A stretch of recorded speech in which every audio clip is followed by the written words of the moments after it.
Let's try because I saw the FedEx and USPS thing. That might be like a cool. Okay. Oh yeah. Or Snare or something.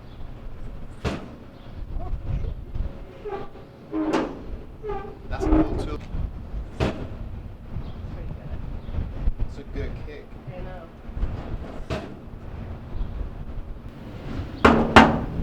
Oh.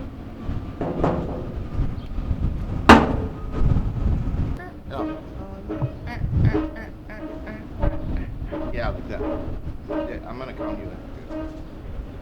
1, 2, 3. Oh, you're doing good. No, slam it hard. Slam it hard. Ready? Sounds like horns. Is that good? Do it again. Do it again. You like that?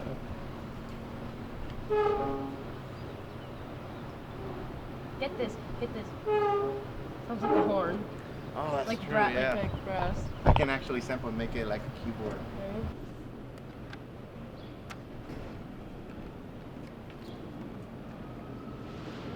I'll record this. And do it right in between the two of them. This is making music, baby. Oh my god, there's dog poop in there. There's what? There's dog poop. It helps. It helps with the sound. Oh my god. I'm gonna ask him if he can do like a wound. Huh? I don't know. Maybe some kind of keyboard or because it has a tone.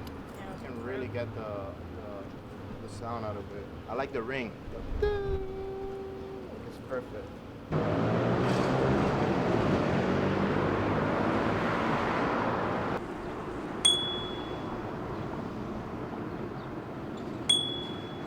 Is this just another cool sound you guys think would be good to add in, or are you trying to 'cause make this ring out? Like, what's your? Because if I get those tones, I can sample it and create like a keyboard out of that. You know that whole tone. Ooh, I can loop it though. Ooh, and then I can play it.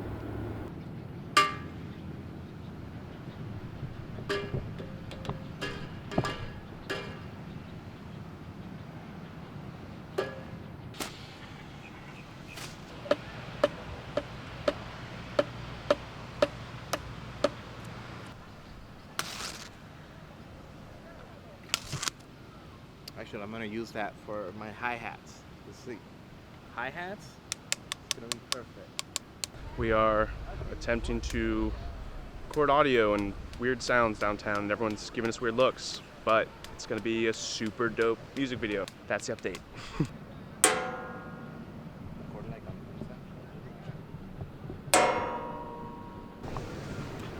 the FedEx thing as well. I can tone it a little bit and make a bass out of it. And we don't find like that. Doesn't get more Florida than Publix. Doesn't get more Florida than Doesn't Publix. get more Florida than Publix. Let's do it. Oh, that's such a nice room, man. Nice. Try to capture a lot of this sound because you get a lot of the.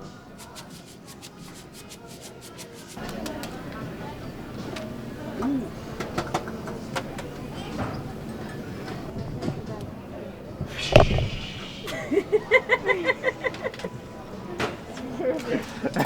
Thank Very you. cool. Thank you so much. Wow, thank you. I love.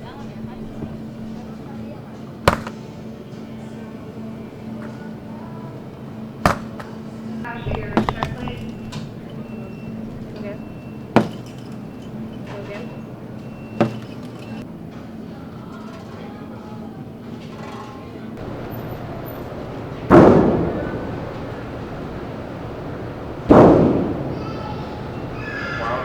Oh, like that. One more time.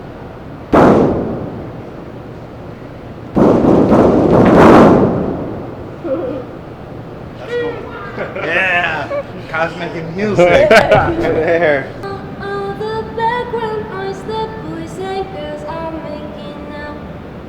Turn the TV down, the static's loud and I need a break.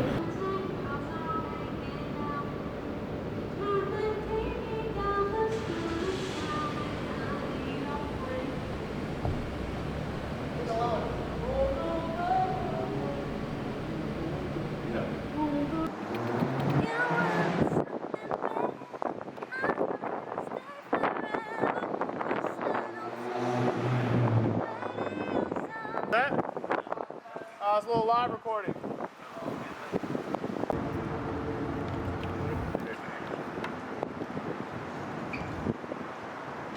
Right on your jacket.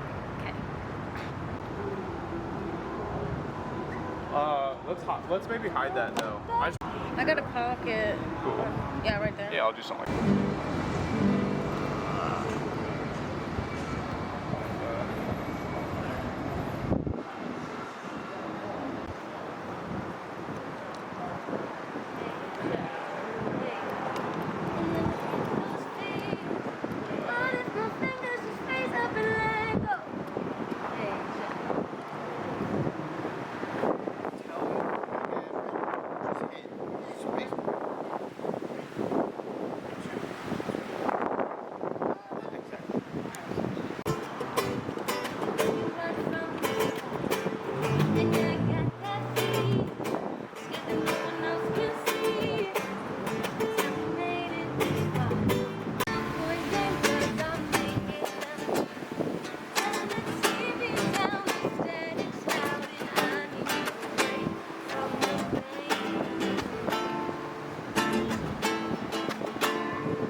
It looks so, I don't know, I really love it. I don't know why. My hair looks like a disaster.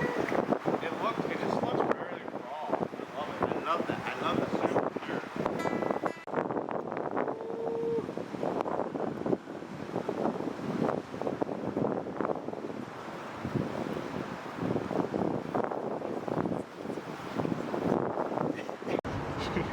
We gotta find her and tag her in it. It would be funny if she would have looked back and be like,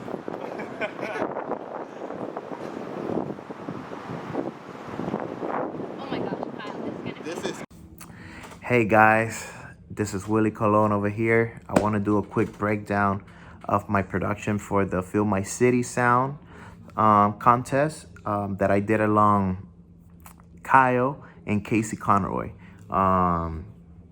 When Kyle first approached us to do this, my first reaction was like, hey man, I've never done that. You know, I've never done sampling sounds and recreate something. But we thought I really thought it was gonna be a fun project, something new to try, and I was like, all right, let's do it. Let's figure out. So after talking about it, we came up with the idea of recreating Casey Conroy's song Background Noise. I thought it was a super groovy song, has a dope beat. I actually co-wrote it with her and produced it, so I'm very familiar with the song. But I was like, hey, this might be cool. Let's try to do a beat. Let's sample as much as we can, recreate the track, and then we can have Casey actually perform with that track, and we'll play it. And that's what we did.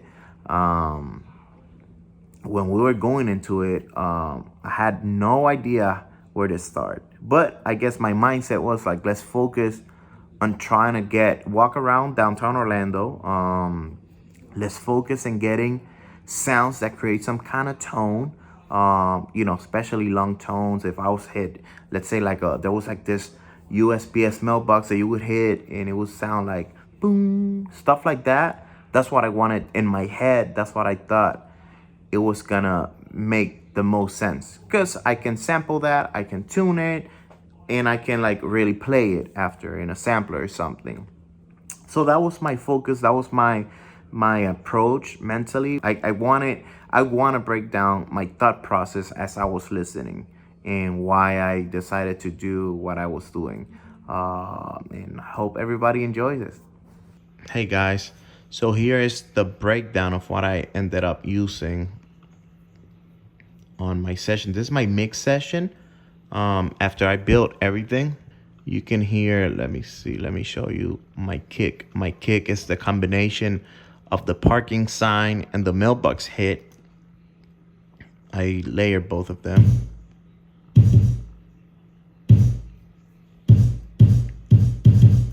Focusing and getting the tone, the slap, the attack of it, and then the low end. I think I used the low end a lot from the mailbox, and I use a lot of one knob, like the one knob fatter plugin, Waves one knob fatter. I love it because it's a quick way to bring low end to things. And with the drum shaper, I was able to kind of shape it a little bit, get a good kick sound. I wish I had all my plugins here before I commit it. It's just sometimes I commit because my computer is really not handling, and I forgot to duplicate it and save a clean version. But pretty much that's it. The hi-hat are the stick sounds. I was hitting with a stick. We're walking around Lake Yola, and I found the stick on the floor, and I started hitting this cement that was there, and to me it sounded so thin and I don't know, it had some sizzle to it. I was like, oh, this could be a cool little hi-hat. So I did that, and I also, with the same stick, I kind of scratched the surface to make it sound like an open hi-hat kind of thing. So I mixed them. I put a little bit of reverb. I put a little bit of bit crusher, so it sounds to get a little bit more of that tick. I cut some of the lows with the EQ.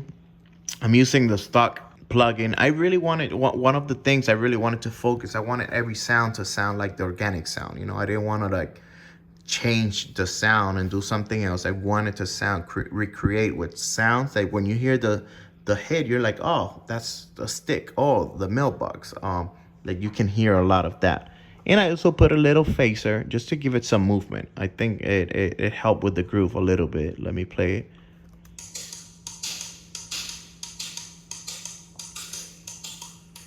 And I also, on my older session, already that hi-hat groove, I had some reverb on it just to make it sound. I was having trouble with stretching the sounds, make them sound a little bit longer. So I thought the obvious answer was to do it with reverb. This one is a mailbox, a FedEx mailbox or USPS. We went to this side that there was two mailboxes next to each other, and they both sounded different. I started hitting them in all kinds of sides, on the sides, on the top, everything, and hit and sample it, and I got my snare sounds. This is a mailbox hit, which I got the mailbox. I cut all the low end, and I focus on the slap. That one is like the hit, the actual attack of the snare. That's what I was getting from the mailbox. And then we have this. We saw this plant, and there was some mulch on it, and Casey started stomping on it. And I was like, man, that kind of sounds like a snare bottom, you know, like the snare wires hitting. It had that extra sound to it. So I was like, oh, that's a cool little layer. This is what I did. So I kind of, Casey was stomping on it, so I kind of like cut it and probably kill a lot of the low end. Again, I want to focus more on the movement of the mulch. Like, I really want it to sound like snare wires. So when you layer them, they sound really cool actually. That's the snare, both sounds together. So it makes it sound like there's actual snare wires there, like a really beat up snare wire. So next it was the bass, which actually both samples are from the mailbox. One, I think this one I was hitting it on the side, and I sampled that, and I used like I tuned it a little bit. I put it on my sampler, and then I played on my keyboard. I focus on the again on the attack of it and getting a lot of the high tones from it. Let me see this one. Yeah, I cut some of the low end audio, the high end, because it was a slap, and I just try to get the oomph sound out of that one. And I think I used drum shaper as well on that one, so I can get a little bit more attack, so because once you cut the high end, you lose that part. And then I also have this one, which is a mailbox sound as well. I was opening and closing the door, and I thought it was like, oh, that was so cool. So I put it on my sampler. I looped a little section of it, and it had a cool little movement. So I timed it and I tuned it, and I was able to play it on my keyboard, and it sounded like this. That sound, that's closing the actual door. So I thought it was very interesting. I really like this sound. I'm probably going to use it for something else. But both together, they have a really cool texture.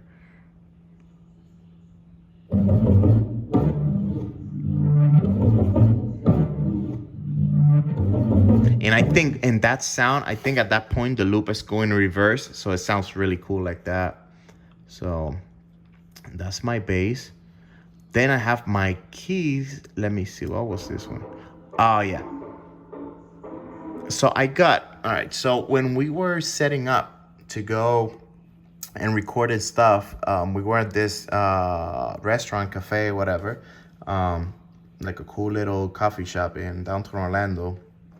And there was a lot of atmosphere, and I started recording atmosphere because I had no idea where to start. So I was like, let me start recording stuff. I hear people. I know I like to use atmosphere in my production. So I was like, this is a good place to start.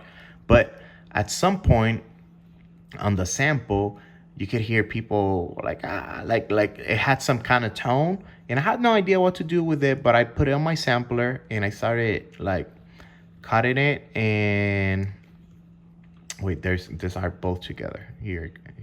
This is my bus channel together, and then this is separate. So this is the Robinson organ, because it sounded kind of like I overdrive it a little bit. I used some bit crusher. I tuned it as well. I put it on my sampler, and I just picked one little part that was looping, and it sounds like a organ. I was like, oh, this is cool. And a little bit of reverb, just so everything sounds in the same room. Then we have this other one, which is like Casey was playing with her keys, hitting the stairs, the handrail. Sorry, English is my second language, and I forget the words 90% of the time. Either way, Casey was playing with the keys. I think it sounded like a toy piano, xylophone kind of thing. So we got this. There's actually a very similar sound on the actual record. So I was like, oh, I knew exactly what I was going to use it for. So that's what that is. I call it stair xylophone. So that's my keyboards. And then when we had everything, I could not find anything that emulate a guitar. So I kind of like the idea where like, hey, let's just build the beat. We got the bass. Let's build all the elements and then go and I'll play guitar. I actually use my nylon guitar. I want it to be nylon because it was the guitar I started playing with, and it's as simple as it gets, direct. And then Casey singing, and let me play it. Let me play real quick here, the guitar. I put a little bit of chorus and EQ, a little bit of reverb and more chorus just to make it sound wider.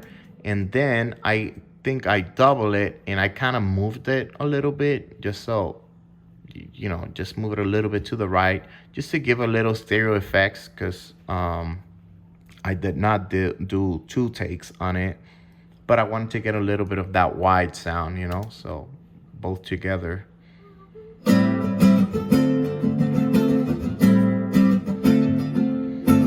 It sounds a little wider. And then we have Casey singing. We recorded both of them straight to like a Zoom H6, I think it is. We recorded straight to there, and I built the track first. So we just brought some headphones and we're playing to hearing to the track, you know. And it was funny because people were getting around the thing and they could not hear what was happening. They thought we were just crazy. But there's Casey singing. All the background noise the boys and girls are making now. So yeah, and that's pretty much the track. Let me play it all together. Let me see. All the background noise the boys and These are all the elements right there. turn the TV down, the static's loud and I need a break. Yeah, hit that scene, now it hurts to hear. There you go.